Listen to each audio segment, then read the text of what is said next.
érudite de la Grèce ancienne en Égypte. Dans les profondeurs de l'histoire, un secret colossal attend d'être révélé. Un secret si ancien qu'il précède les plus vieilles civilisations connues, si puissant qu'il pourrait ébranler les fondements mêmes de notre compréhension du passé. Ce secret, c'est celui de la Grande Pyramide et de la cité idéale, enfouie sous les sables du temps et gardée par les énigmatiques prêtres de Saïs. Tout commence avec Crantor, un philosophe grec du IIIe siècle avant notre ère. Cet homme, poussé par une insatiable soif de connaissance, entreprit un voyage périlleux vers l'Égypte. Il ne le savait pas encore, mais il allait marcher sur les traces de son illustre maître, Platon, et du légendaire Solon avant lui. Crantor avait entendu parler d'une histoire incroyable, un récit transmis de génération en génération, murmuré dans les couloirs du savoir. On parlait d'une civilisation florissante, engloutie par les flots il y a plus de 10 000 ans, l'Atlantide. Cette histoire, Platon l'avait consignée dans ses dialogues Timaeus et Critias. Mais d'où la tenait-il? La réponse se trouvait à Saïs, une cité mystérieuse nichée dans le delta du Nil. Là-bas, disait-on, des prêtres gardaient jalousement des secrets millénaires. Solon, le grand législateur athénien, avait été le premier à percer le voile du mystère. Il avait vu de ses propres yeux des textes gravés sur des piliers souterrains, des textes qui parlaient d'une histoire bien plus ancienne que tout ce qu'on pouvait imaginer. Platon, intrigué par ce récit, avait, lui aussi, fait le voyage. Et maintenant, c'était au tour de Crantor de plonger dans les profondeurs de ce mystère. Arrivé à Saïs, il fut accueilli par les grands prêtres du temple. Ces hommes, gardiens d'un savoir ancestral, le guidèrent dans les entrailles de la terre. Là, sous la lumière vacillante des torches, Crantor vit ce que Solon et Platon avaient vu avant lui. Des hiéroglyphes gravés dans la pierre, racontant une histoire qui défiait l'entendement. Ces inscriptions parlaient non seulement de l'Atlantide, mais aussi de l'origine antédiluvienne des constructions de Gizeh. Elles révélaient l'existence de passages secrets reliant les pyramides entre elles, formant un réseau souterrain complexe dont l'étendue restait à découvrir. Des siècles plus tard, l'écho de cette révélation continue de résonner. Saïs n'est plus qu'un village ordinaire, enseveli sous la terre grasse et noire des limons du fleuve. Mais sous cette apparence banale, se cache un trésor inestimable. Le temple de Saïs, dédié à Nit et Osiris, garde encore ses secrets. Les fouilles récentes n'ont mis au jour que quelques murs de briques, vestiges du mur d'enceinte du temple. Mais la nuit, quand le silence enveloppe les ruines, on peut presque entendre les murmures du passé. Que cache vraiment Saïs? Que savaient Crantor, Platon et Solon que nous avons oubliés? La Grande Pyramide et la cité idéale ne sont peut-être que la partie visible d'un mystère bien plus vaste, un secret qui pourrait réécrire l'histoire de l'humanité. Les sables du plateau de Gizeh dissimulent un réseau souterrain titanesque à temps d'être redécouvert, attesté par des figures historiques éminentes à travers les âges. Proclus, philosophe et mathématicien du 5e siècle avant notre ère, a non seulement confirmé le voyage de Crantor en Égypte, mais a lui-même contemplé ces merveilles cachées. Ses écrits révèlent que la Grande Pyramide n'était qu'un chapitre récent d'une histoire bien plus ancienne. Le site servait d'observatoire astronomique bien avant sa construction. Hérodote, le père de l'histoire, a percé une partie du voile en 450 avant Jésus-Christ. Les grands prêtres lui ont dévoilé l'existence d'un vaste labyrinthe sous la Grande Pyramide, connectée à d'autres structures pyramidales au sud du plateau.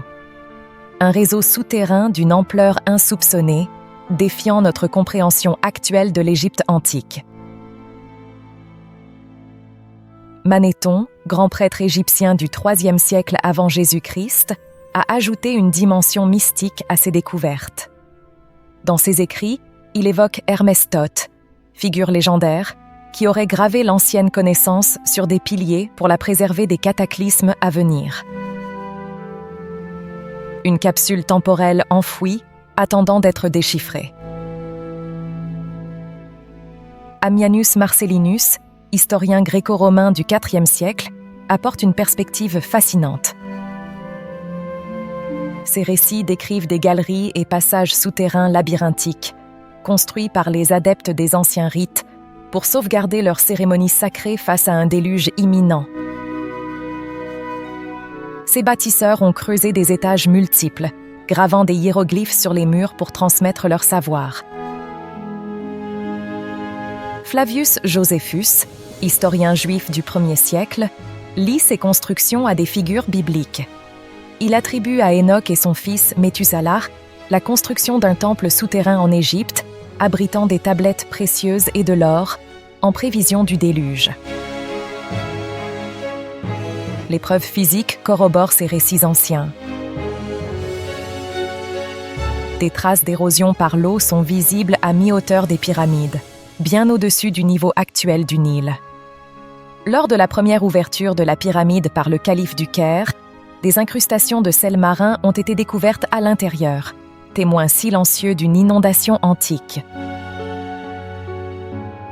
Plus récemment, la découverte d'une couche de sédiments marins de 4,27 mètres d'épaisseur autour et sous la base de la Grande Pyramide, datée de 11 600 ans, remet en question la chronologie établie.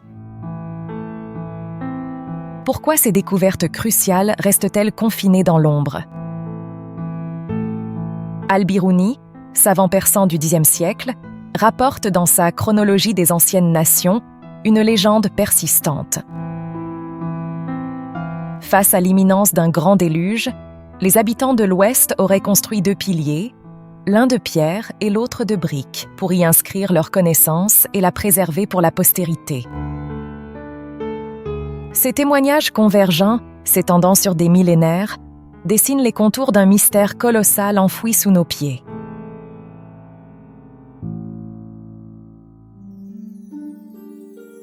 Le secret des 2 portes. La face nord de la Grande Pyramide cache un mystère qui a défié les siècles. 2 entrées, chacune gardienne d'une histoire fascinante. Ce récit peu connu nous plonge dans une intrigue digne des plus grands romans d'aventure, mêlant histoire ancienne et découverte moderne. L'entrée numéro 1, la véritable porte d'origine, se présente comme une ouverture triangulaire majestueuse en hauteur. Longtemps invisible, elle fut dissimulée avec une ingéniosité stupéfiante. Le géographe grec Strabon, en 25 avant Jésus-Christ, mentionne une pierre amovible cachant un passage en pente. Cette description évoque un mécanisme sophistiqué, corroboré des siècles plus tard par l'égyptologue Sir Flinders Petrie, qui découvrit les traces d'une pierre pivotante. L'entrée numéro 2, plus basse et à droite, fut longtemps considérée comme l'œuvre du calife Al-Mamoun en 820. Cependant, une théorie audacieuse remet en question cette attribution. Et si cette entrée était l'œuvre du père d'Al-Mamoun, le redoutable Haroun el-Rachid? Cette hypothèse s'appuie sur des témoignages historiques, notamment celui du patriarche Denis de Telmar, qui affirme que cette entrée existait déjà lors de la visite d'Al-Mamoun.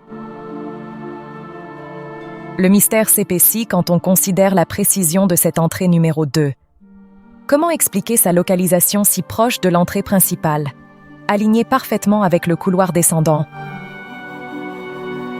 Coïncidence ou connaissance ancienne? Les écrits du calife Al-Mamoun lui-même ajoutent une couche d'énigme. Il raconte avoir parcouru le couloir descendant jusqu'à la chambre souterraine sans obstacle, y trouvant des traces de torches sur le plafond. Plus tard, l'égyptologue Caviglia y découvrit des inscriptions romaines et grecques, prouvant que ces passages étaient connus et explorés bien avant l'époque d'Al-Mamoun. La théorie d'une fuite d'informations anciennes prend alors tout son sens. Comment Al-Mamoun, ou son père, aurait-il pu localiser si précisément cette entrée sans connaissance préalable? Chaque pierre de la Grande Pyramide semble murmurer des secrets millénaires, attendant d'être déchiffrés par ceux qui osent remettre en question les vérités établies. L'énigme des 2 entrées n'est qu'un chapitre dans le grand livre des mystères de Gizeh, invitant à une exploration plus profonde de notre passé. Cette exploration nous mène à une découverte fascinante, longtemps cachée à la vue de tous. Au-dessus de l'entrée principale de la Grande Pyramide, un hiéroglyphe sculpté dans la pierre raconte une histoire silencieuse depuis des millénaires. Ce symbole, révélé au monde après des siècles de dissimulation, offre un nouvel aperçu des mystères qui entourent ce monument colossal. Le bloc pivotant qui autrefois masquait l'entrée a disparu, victime des caprices de l'histoire. Les tremblements de terre de 1301 et les pillages encouragés par le sultan Nasir ed-Din en 1356 ont dépouillé la pyramide de son revêtement lisse, dévoilant ce qui était jadis caché au regard. Sous le linteau en chevron de l'entrée principale se dévoile un triangle évidé, orné d'une sculpture singulière. Ce n'est pas un simple ornement, mais un hiéroglyphe lourd de sens, le symbole de l'horizon, Akhet, en ancien égyptien. Représentant 2 collines encadrant un disque solaire, ce symbole prend, vu de loin, l'apparence d'un œil vigilant scrutant les visiteurs. Sa signification est profonde. Il marque l'entrée du Duat, le monde souterrain de la mythologie égyptienne. Le livre des portes, texte ancien découvert dans la tombe d'Horemheb, nous éclaire sur la signification de ce symbole. Il indique que le passage entre ces 2 tertres marque une transition. Le soleil devient nocturne et l'on n'est plus accompagné désormais que par 2 entités. Hu, la magie, et Sia, la connaissance. Ce hiéroglyphe n'est pas qu'un simple avertissement. Il suggère l'existence d'un monde souterrain bien réel, protégé par des systèmes hydrauliques sophistiqués et une technologie que nous peinons encore à comprendre. La signification du terme « Akhet » va plus loin. Il désigne également la saison des inondations dans le calendrier nilotique. Cette double signification soulève une hypothèse audacieuse. La Grande Pyramide aurait-elle été conçue, entre autres fonctions, comme un refuge contre une inondation cataclysmique, peut-être même un déluge? Cette théorie trouve un écho inattendu dans une caractéristique méconnue de la Grande Pyramide, sa concavité. Observée dès 1798 et décrite dans « Description de l'Égypte » en 1809, cette subtile courbure des faces de la pyramide crée un effet d'ombre fascinant lors des équinoxes. Cette concavité, à peine perceptible à l'œil nu, témoigne d'une maîtrise architecturale stupéfiante. Des ingénieurs modernes y voient une similitude troublante avec les techniques utilisées dans la construction des barrages, conçus pour résister à d'immenses pressions d'eau. Le mystère de Gizeh reste entier, nous rappelant que l'histoire de l'humanité est probablement bien plus complexe et fascinante que nous ne l'avions imaginé. Chaque pierre, chaque symbole de ce monument millénaire nous pousse à remettre en question nos certitudes et à explorer les profondeurs insondées de notre passé. Cette exploration nous mène inexorablement vers une analyse plus approfondie du hiéroglyphe Akhet, sculpté au-dessus de la première porte de la Grande Pyramide. Ce symbole, loin d'être un simple ornement, s'avère être une clé pour déchiffrer les secrets les plus profonds de l'ancienne Égypte. Le hiéroglyphe Akhet, signifiant horizon, représente le disque solaire s'apprêtant à franchir la frontière entre les mondes diurnes et nocturnes, symbolisés par deux buts. Cette représentation incarne le concept fondamental des deux horizons dans la cosmologie égyptienne, un territoire mystérieux de transition et de transformation. Comme l'explique Mircea Eliade, éminent historien des religions, le seuil est à la fois la borne, la frontière qui distingue et oppose deux mondes, et le lieu paradoxal où ces mondes communiquent. Cette notion prend tout son sens lorsqu'on considère la position du hiéroglyphe, gardien de l'entrée de la pyramide. Vue de loin, cette sculpture prend l'apparence de l'œil d'Horus, symbole de la lumière solaire brillant dans l'obscurité. Cette dualité visuelle n'est pas fortuite. Elle reflète la nature même du lieu, à la fois visible et caché, terrestre et céleste. La position du hiéroglyphe sur la pyramide n'est pas anodine. Situé sur le 15e étage de pierre, il porte son regard vers le 17e étage et au-delà. Cette disposition architecturale trouve un écho fascinant dans le livre des morts égyptien, plus précisément dans ses 15e et 17e chapitres. Le 15e chapitre, associant cosmos, maison et corps humains, contient une longue litanie à Osiris, seigneur de la place secrète, évoquant les mystères du Duat et du monde souterrain. Le 17e chapitre, quant à lui, parle de la gloire d'entrer et de sortir de l'Amentet, le monde caché, pour le jaillissement de l'âme vivante. Ces correspondances nous ouvrent la porte vers le plus grand des mystères de Gizeh, l'existence d'un vaste monde souterrain sous le plateau. Ce réseau labyrinthique, dont l'existence est suggérée par de nombreux témoignages historiques, pourrait être la clé pour comprendre la véritable fonction de la Grande Pyramide. Pour percer ces secrets, il faut plonger dans les textes sacrés égyptiens qui nous sont parvenus. C'est à travers ces écrits que nous pouvons espérer accéder à la connaissance secrète de l'ancienne Égypte et pénétrer les mystères du Duat. L'entrée primordiale de la pyramide, aujourd'hui inutilisée, se révèle dans toute sa splendeur symbolique lorsque l'observateur se positionne correctement. Le hiéroglyphe Akhet, gardien silencieux de ce seuil entre deux mondes, nous invite à un voyage au cœur des croyances et des connaissances de l'une des civilisations les plus énigmatiques de l'histoire.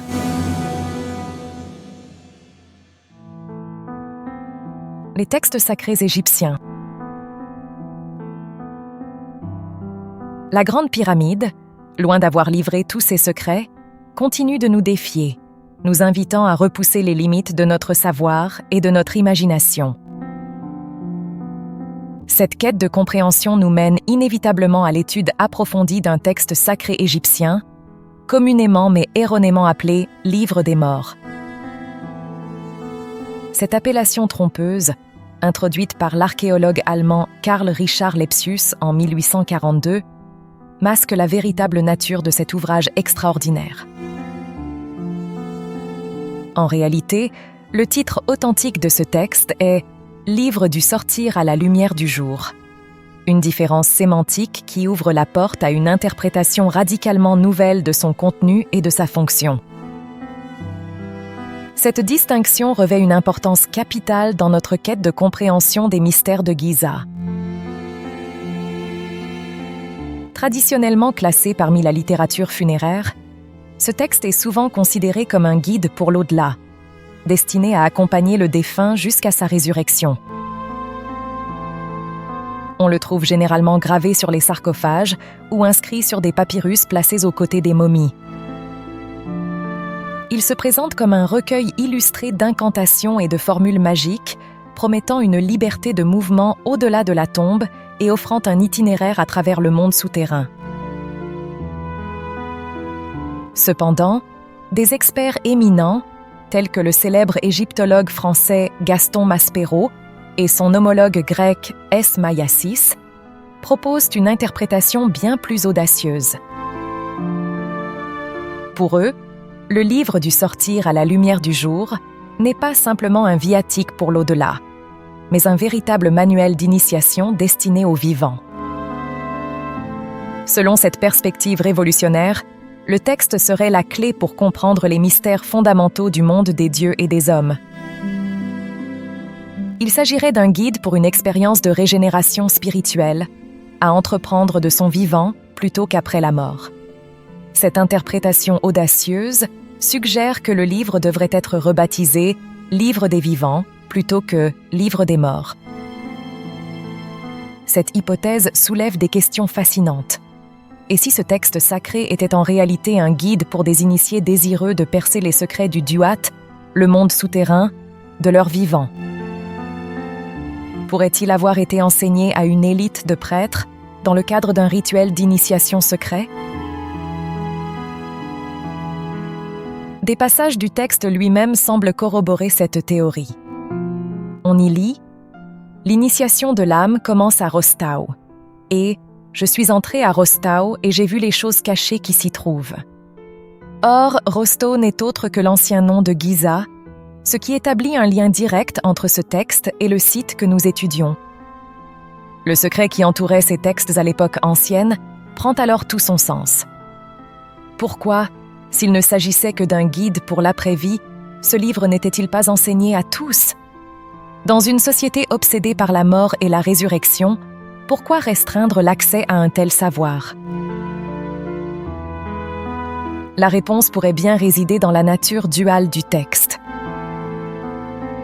Au-delà de son interprétation littérale comme guide funéraire, il pourrait receler un sens caché, une vérité plus profonde accessible uniquement aux initiés. Cette double lecture expliquerait à la fois son usage dans les rites funéraires et le secret qui l'entourait.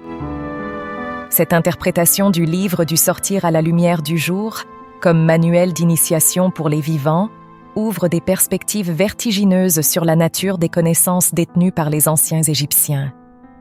Elle suggère l'existence d'un savoir ésotérique, peut-être lié au mystère du monde souterrain de Giza, transmis de génération en génération au sein d'un cercle restreint d'initiés.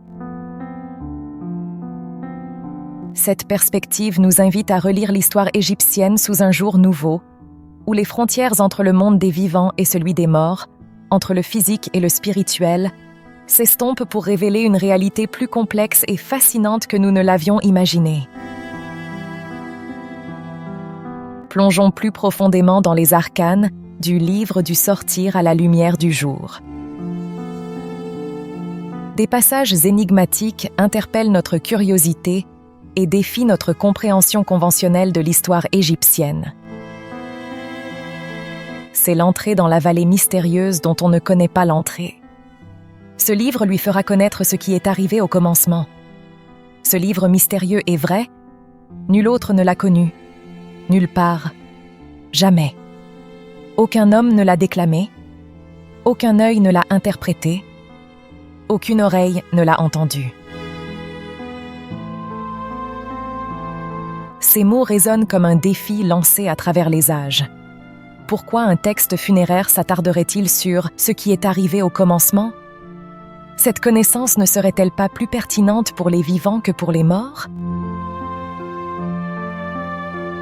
Le chapitre 17 du livre révèle des récits troublants de conflits cosmiques. Il évoque Seth, chef de troupes rebelles, ennemi d'Osiris, qui répandent le mal dans le monde mystérieux. Il mentionne l'œil d'Horus, la lumière solaire, utilisée contre les rebelles du ciel, quels qu'ils soient. Ces passages suggèrent une histoire ancienne, bien plus tumultueuse et complexe que celle communément admise. Le livre de la vache divine céleste ajoute une dimension fascinante à ce récit. Il décrit une ère paradisiaque où humains et dieux coexistaient harmonieusement, suivie d'une rébellion de l'humanité contre Ra, le dieu solaire. La punition divine, l'intervention d'Hathor Sekhmet et le départ de Ra dans le ciel évoquent des événements d'une portée cosmique, dépassant le cadre de la mythologie conventionnelle. Ces textes soulèvent une question vertigineuse. Et si la civilisation égyptienne n'était pas née ex nihilo, mais était l'héritière d'une culture plus ancienne et mystérieuse? Sir E. A. Wallis Budge, éminent égyptologue du British Museum, était convaincu que le livre des morts n'était pas d'origine égyptienne, mais avait été apporté par un peuple extérieur.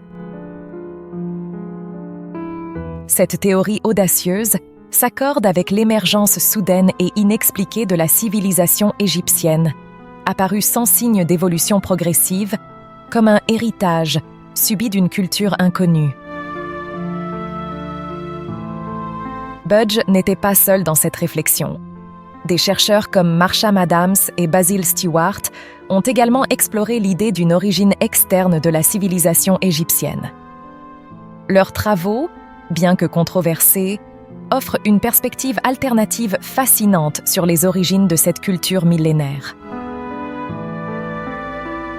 L'hypothèse d'un peuple venu du ciel, s'installant en Égypte avec une technologie avancée, défie nos conceptions historiques établies. Elle rappelle que notre compréhension du passé est en constante évolution, tout comme la vision d'une Terre plate a cédé la place à une compréhension plus complexe de notre planète. Ces théories, bien que marginalisées par l'académie conventionnelle, méritent notre attention. Elles nous invitent à remettre en question nos certitudes et à explorer des possibilités qui, bien qu'audacieuses, pourraient éclairer sous un jour nouveau les mystères de l'Égypte ancienne. Ensuite, notre quête nous mène à un autre texte énigmatique et peu connu. Le livre de la construction, gravé dans l'enceinte sacrée du temple d'Horus à Edfou. Ce document, d'une importance capitale, reste pourtant dans l'ombre de l'égyptologie conventionnelle. Sa lecture in situ est une expérience saisissante, capable de bouleverser nos certitudes sur l'histoire ancienne de l'Égypte. Le livre de la construction fait référence à d'autres textes disparus. Les livres sacrés des temples qui décrivaient les lieux de pèlerinage le long du Nil. Mais ce qui rend ce texte véritablement extraordinaire, c'est son récit sur l'origine de ces sites sacrés. Selon ce document, ces lieux furent établis par un groupe mystérieux d'entités créatrices appelées les Shebtiu, associés à Thoth, le dieu de la sagesse. Ces êtres, également nommés les aînés ou les faucons, auraient choisi comme premier lieu d'installation sur Terre un endroit bien précis, Rostao, l'ancien nom de Giza. Cette révélation est stupéfiante. Elle suggère que Giza n'était pas simplement un site funéraire ou un complexe architectural, mais le point focal d'une présence extraterrestre ou divine sur Terre. Plus encore, le texte affirme que des livres sacrés et des objets de pouvoir furent scellés dans un lieu secret sous terre par ces Shebti. La description de cette cachette secrète évoque irrésistiblement les légendes persistantes sur des chambres cachées sous le plateau de Giza. Elle donne une nouvelle dimension aux recherches actuelles sur les structures souterraines du site. Parallèlement, les travaux du mathématicien Vladimir Pakhomov apportent une perspective fascinante sur la signification cosmique de ces textes. En étudiant le calendrier égyptien et ses transitions des cycles lunaires aux cycles solaires, Pakhomov a réussi à localiser le duat céleste dans la partie orientale du ciel. Plus surprenant encore, cette localisation serait déterminée par la forme de l'œil d'Horus, un symbole omniprésent dans l'iconographie égyptienne.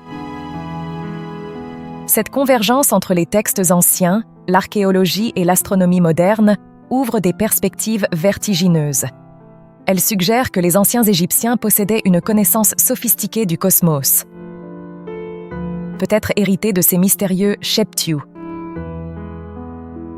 Pourquoi ces informations cruciales restent-elles dans l'ombre de l'égyptologie mainstream? La réponse à cette question pourrait bien ébranler les fondements de notre compréhension de l'histoire humaine. Le Livre de la construction et les recherches qui l'entourent nous invitent à reconsidérer l'origine et la nature de la civilisation égyptienne. Il suggère que Giza pourrait être bien plus qu'un simple site archéologique, peut-être le point de contact entre notre monde et une réalité plus vaste et plus mystérieuse que nous ne l'avions imaginée. Cette perspective relie les mystères de Gizeh à une cosmologie complexe, où le terrestre et le céleste, le physique et le spirituel s'entremêlent de manière inextricable. Elle nous pousse à explorer non seulement les profondeurs de la Terre, mais aussi les étendues du ciel, à la recherche des secrets que les anciens Égyptiens ont peut-être voulu préserver pour la postérité. La quête de compréhension nous mène encore à explorer d'autres textes sacrés égyptiens, chacun ajoutant une pièce au puzzle cosmique de Giza. Le Livre des Portes, nommé ainsi par Gaston Maspero et d'abord décrit par Champollion, offre une perspective fascinante sur le voyage nocturne du Soleil à travers le Duat. Les travaux du mathématicien Vladimir Pachomov sur le Duat céleste révèlent une connexion stupéfiante entre l'astronomie ancienne et la symbolique égyptienne. Pachomov a démontré que la localisation du Duat dans le ciel oriental serait déterminée par la forme de l'œil d'Horus, un symbole omniprésent dans l'iconographie égyptienne. Cette découverte suggère une sophistication astronomique bien au-delà de ce qu'on attribue généralement aux anciens Égyptiens. En France, Georges Vermar, un expert en langage mathématique, a consacré plus de 40 ans à explorer le lien Terre-ciel de Giza. Ses travaux, accessibles sur son site web, mettent en lumière la fonction de la Grande Pyramide comme porte d'entrée entre les deux duats, terrestre et céleste. Cette perspective s'aligne remarquablement avec les anciens textes égyptiens qui décrivent l'Égypte comme l'image des cieux et la demeure des dieux. Les manuscrits coptes de Nag Hammadi, découverts en 1945, apportent une confirmation inattendue à ces théories. La section 21-29 de l'Asclépius affirme « L'Égypte est à l'image des cieux. C'est la demeure des dieux et de toutes les forces qui s'y trouvent. Nous devons dire en vérité, notre terre est le temple du monde. » Cette déclaration renforce l'idée que les anciens Égyptiens concevaient leur terre comme un microcosme reflétant l'ordre cosmique. Le Livre des cavernes, divisé en 6 sections représentant des fosses ou cavernes, offre une autre perspective sur le voyage nocturne du Soleil. Sa structure, similaire au livre de l'Amduat avec 12 heures nocturnes, suggère un parcours initiatique à travers 12 passages et portes. Le temps y est symbolisé par un serpent d'une longueur extraordinaire, évoquant peut-être des cycles cosmiques bien plus vastes que ceux que nous considérons habituellement. Une illustration particulièrement révélatrice de ce livre montre la Grande Pyramide coupée verticalement, sa partie supérieure représentant le monde souterrain. Cette image inverse notre perception habituelle, plaçant le céleste sous nos pieds et le terrestre au-dessus. Elle est suivie de représentations de fleuves, puis de zones lumineuses habitables, suggérant une cosmologie complexe où les mondes supérieurs et inférieurs s'interpénètrent. Au centre de cette illustration, on trouve le disque solaire entre 2 tertres, reproduisant le hiéroglyphe de l'horizon. Sous cette représentation, une ouverture dans la pyramide montre un scarabée poussant la lumière de Ra vers l'intérieur, symbolisant peut-être l'entrée de la connaissance divine dans notre monde. Ces textes et images, loin d'être de simples mythes ou allégories, pourraient être des tentatives de décrire une réalité physique et métaphysique complexe. Ils suggèrent que la Grande Pyramide et le plateau de Giza dans son ensemble fonctionnaient comme une interface entre notre monde et des dimensions cosmiques plus vastes. Cette perspective transforme radicalement notre compréhension de Gizeh. Le site n'apparaît plus seulement comme un complexe funéraire monumental, mais comme un nexus cosmique, un point de convergence entre le ciel et la terre, le visible et l'invisible.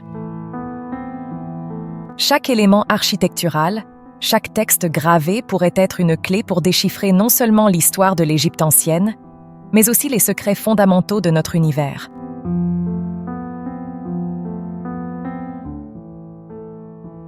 La barque solaire.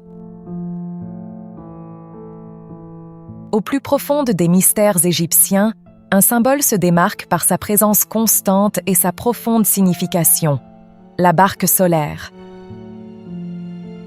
Loin d'être un simple moyen de transport mythologique, cette embarcation sacrée incarne une cosmologie complexe. La barque solaire, porteuse du disque solaire ou de Ra lui-même, n'est pas qu'un simple véhicule. Elle représente un concept fondamental de la pensée égyptienne ancienne, l'union des opposés. Souvent accompagnée de Thoth, divinité lunaire, la barque devient le théâtre d'une danse cosmique entre le solaire et le lunaire, entre la lumière et l'obscurité. Cette union symbolique va bien au-delà d'une simple allégorie. Elle incarne ce que les égyptologues appellent la synarchie originelle, une gouvernance cosmique harmonieuse où les principes opposés coexistent et collaborent. C'est dans cette fusion que naît Osiris, figure centrale de la mythologie égyptienne. Grégoire Colpacci, éminent égyptologue français, offre une perspective fascinante sur Osiris. Il le décrit non pas comme une simple divinité, mais comme l'incarnation même du couple Soleil-Lune. Cette interprétation ouvre des portes sur une compréhension plus profonde de la cosmogonie égyptienne. Selon certaines traditions ésotériques, cette union cosmique n'est pas qu'un mythe abstrait. Elle fait écho à un état primordial de l'univers où les corps célestes, Soleil, Lune et Terre, étaient unis dans une harmonie parfaite. La séparation de ces entités aurait marqué le début d'une involution cosmique, un processus de fragmentation et de complexification de l'univers. Le démembrement d'Osiris, thème central de la mythologie égyptienne, prend alors une dimension cosmique vertigineuse. Chaque partie de son corps dispersé représenterait une étoile, une planète, un élément de la nature. L'univers entier deviendrait ainsi le corps fragmenté d'Osiris, attendant d'être réunifié. Cette fragmentation trouve un écho troublant dans le mythe de l'œil d'Horus. L'œil brisé, souvent représenté en 6 parties distinctes, pourrait symboliser l'éclatement de la Lune, un événement cataclysmique qui aurait marqué profondément la mémoire collective de l'humanité. La momification d'Osiris, loin d'être un simple rituel funéraire, devient alors un acte cosmique de préservation. Les bandelettes qui enserrent son corps symbolisent les liens de la matière et du destin, maintenant l'essence divine prisonnière dans le monde physique. Colpacci nous offre une interprétation révolutionnaire de ce mythe. Pour lui, la mort d'Osiris n'est pas une fin, mais un commencement. Elle permet à l'initié égyptien de transcender les frontières entre la vie et la mort, transformant l'au-delà en une île cosmique artificielle, un royaume dans lequel les lois de la nature peuvent être transcendées. Dans cette perspective, la barque solaire n'est plus un simple élément de folklore. Elle devient un véhicule initiatique, un moyen pour l'âme de naviguer entre les mondes, de transcender la dualité et de retrouver l'unité primordiale. Cette vision de la cosmologie égyptienne nous invite à reconsidérer notre place dans l'univers. Elle suggère que les anciens Égyptiens possédaient peut-être une compréhension du cosmos bien plus profonde et nuancée que nous ne l'avions imaginé. Leur mythologie, loin d'être un simple recueil de contes fantastiques, pourrait être la clé d'une sagesse cosmique perdue, attendant d'être redécouverte et comprise à la lumière de nos connaissances modernes. La barque solaire, naviguant éternellement sur les eaux primordiales du Noun, continue de nous interpeller. Elle nous invite à un voyage intérieur, à la recherche de cette unité perdue, de cette harmonie cosmique dont les anciens Égyptiens semblaient avoir le secret. Par conséquent, le labyrinthe souterrain de la connaissance ancestrale se dévoile, telle une toile complexe tissée par des civilisations oubliées. Les pyramides et le livre des morts ne sont que la pointe visible de l'iceberg, des vestiges d'un savoir immémorial enfoui dans les entrailles de la Terre. Les érudits grecs et arabes, héritiers d'une sagesse millénaire, ont minutieusement cartographié un réseau souterrain sophistiqué sous Gizeh. Leurs découvertes ne sont pas le fruit du hasard, mais le résultat d'une quête acharnée de vérité. Ibn Abd al-Hakim et al-Makrizi ont exhumé le récit fascinant du roi Sauride, visionnaire antédiluvien, dont le rêve prémonitoire a façonné le destin de l'Égypte ancienne. Face à la menace d'un cataclysme imminent, Sauride et ses prêtres ont orchestré une opération titanesque. Sous la houlette de Thoth, ils ont érigé le complexe de Gizeh, non pas comme un simple monument funéraire, mais comme un sanctuaire du savoir, un refuge contre les eaux dévastatrices. Ce bastion de connaissances renferme potentiellement les secrets de notre origine planétaire, voire galactique. Le docteur Hossam Aboul-Foutou, avec l'audace d'un pionnier, n'hésite pas à qualifier Giza de « horizon de la connaissance terrestre ». Cette déclaration audacieuse ouvre la voie à une réévaluation complète de notre compréhension de l'histoire ancienne. Le phénomène ne se limite pas à l'Égypte. Dans le site de Bamiyan, en Afghanistan, le chercheur Zemarilahi Tarzi poursuit une quête tout aussi fascinante. La légende du Bouddha couché de 300 mètres, transmise par Xuanzang au 7e siècle, pourrait bien cacher des révélations stupéfiantes sur notre passé. Malgré les obstacles, Tarzi persévère, conscient que chaque coup de pelle pourrait révéler un chapitre oublié de l'histoire humaine. Les traditions sumériennes apportent un éclairage supplémentaire à ce mystère. Elles évoquent une époque lointaine où les luminaires ne faisaient qu'un avec la Terre, avant une séparation cosmique qui marqua le début d'une nouvelle ère. L'œil, symbole crucial de leur cosmogonie, représentait la porte vers le monde souterrain, nommé Nagrind, dans l'Edda.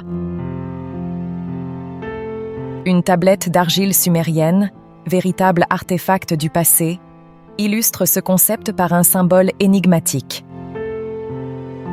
Une fourche à 3 dents posée verticalement sur un œil inversé.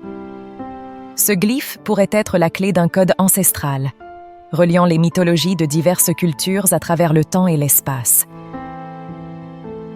Ainsi, de Sumer à l'Égypte, en passant par la Grèce, se dessine une trame narrative cohérente. Ra, Marduk, Shamash, Horus, Nergal et Apollon ne seraient-ils que les différentes facettes d'une même histoire, transmise et transformée au fil des millénaires?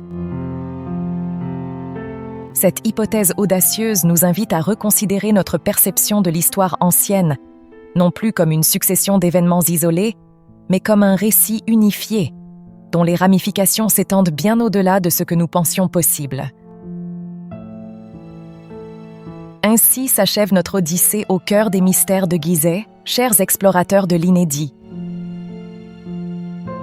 Cette saga en 5 actes nous a plongés dans les méandres d'une histoire millénaire. Nous avons levé le voile sur un enchevêtrement de faits troublants, défié la loi du silence qui étouffe ce haut lieu du patrimoine de l'humanité. À travers nos investigations, nous avons révélé les incohérences, les énigmes et les zones d'ombre qui persistent autour de ce site légendaire. Pourquoi tant d'agences de renseignement étrangères rôdent-elles autour de Gizeh? Que cherchent-elles à dissimuler ou à découvrir? les investissements colossaux, en temps, en cerveau et en technologie de pointe, ne peuvent être motivés par la simple curiosité archéologique. La véritable découverte ne réside pas seulement dans les trésors enfouis, mais dans notre capacité à remettre en question le récit établi. Le temps de se dire au revoir est arrivé, mais nous allons explorer bientôt d'autres mystères du passé. Entre-temps, restez curieux et ouverts à toute remise en question de dogmes écrits dans des livres qui prônent la vérité scientifiquement acceptée, car ce qui est considéré comme une vérité absolue aujourd'hui, peut-être demain, ne le serait plus. À très bientôt, chers amis. Bye. Bye.